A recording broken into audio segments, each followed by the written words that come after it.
warahmatullahi wabarakatuh. Perkenalkan, kami kelompok 4 akan melaksanakan tugas seni budaya drama yang berjudul Batu Menangis. Perkenalkan, nama saya Aulia Irwanawati, nomor absen 5. Saya sebagai ibu.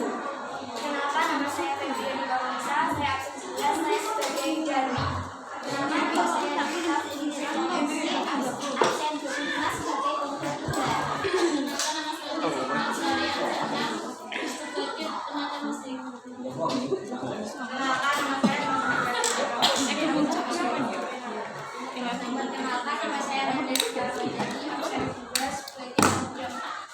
Perkenalkan, nama saya Muhammad Ajib Pangestu, sebagai pemuda. Perkenalkan, nama saya Anissa Pradima Sabila sebagai pemuda Sabila. Alkisah, sebuah bukit yang jauh dari kota di daerah Kalimantan, hiduplah seorang janda miskin dan seorang anak gadisnya. Anak gadis janda itu bernama Darmi. Rupanya sangat cantik jelita. Namun sayang, ia mempunyai perilaku yang amat buruk. Gadis itu amat malas, tak pernah membantu ibunya melakukan pekerjaan-pekerjaan rumah.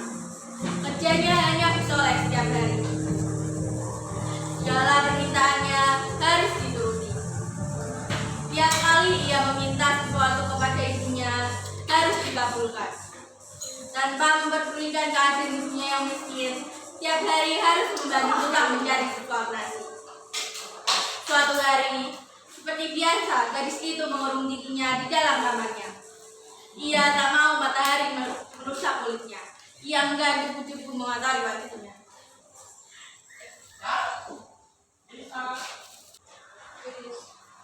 Ibu!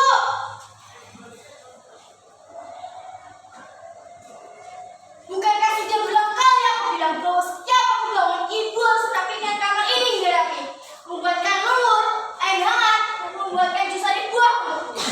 Nah, kamu itu sudah besar. Kamu bisa mengerjakan itu semua sendiri. Ibu kan tahu, aku itu sibuk. Sang ibu hanya mengelus dada. Hatinya gelisah.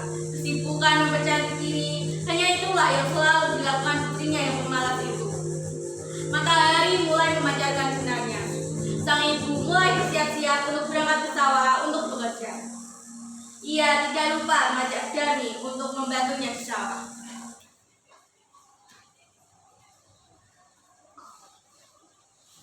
Dani, nak, ayo bantu ibu bekerja di sawah. Tidak, Bu. Nanti kalau kuku dan kulitku kotor gimana?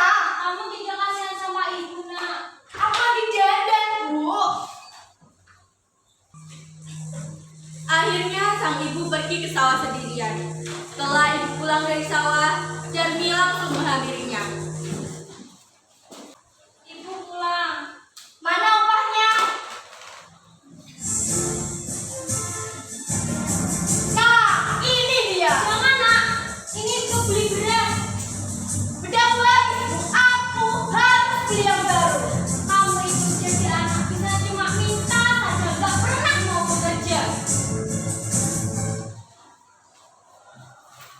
Meskipun marah, sang ibu tetap memberikan uang itu kepada Jarmi.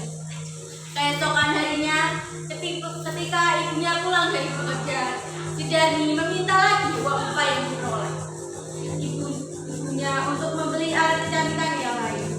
Keadaan itu terjadi setiap hari.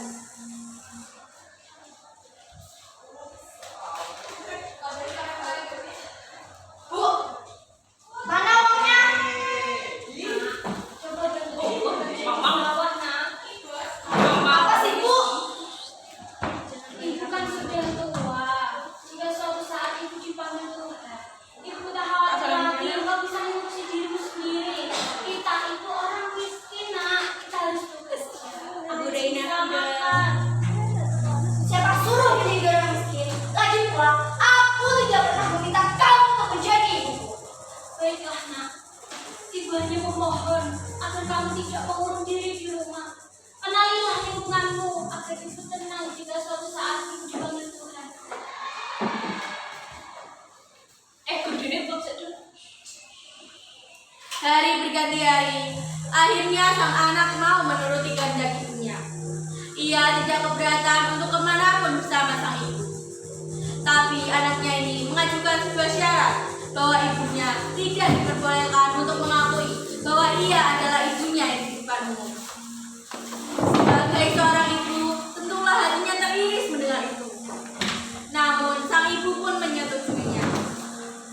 Hingga pada suatu hari, anak gadis itu diajak ibunya turun ke desa untuk berbelanja di pasar yang letaknya jauh dari tempat tinggal mereka. Anak gadis itu berjalan melenggang dengan memakai pakaian yang bagus dan bersolek, agar orang yang berjalan melihatnya dan mengagumi kecantikannya. Ketika mereka mulai memasuki desa, orang-orang desa memandangi mereka. Mereka begitu terpesona melihat kecantikan anak gadis itu, terutama para pemuda desa yang tak puas-puasnya memandang wajah gadis itu. Namun, ketika melihat orang yang berjalan di belakang gadis itu, sungguh kontras keadaannya. Hal itu membuat orang bertanya-tanya.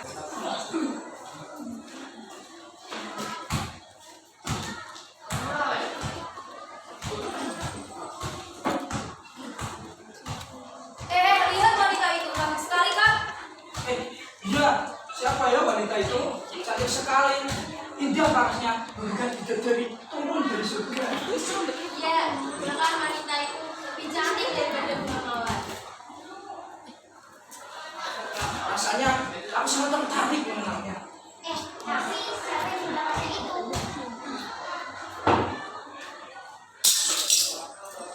Entahlah, siapa ya itu?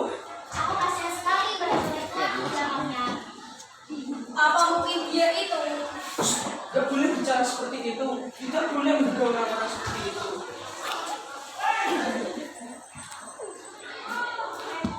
Mana kamu?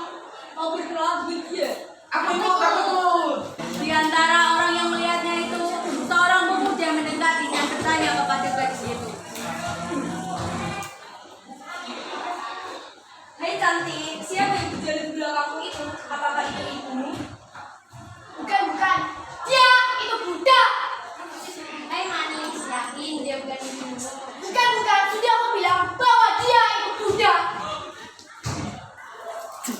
Astaga, jangan begitu. Bagai wanita yang seperti itu tidakmu.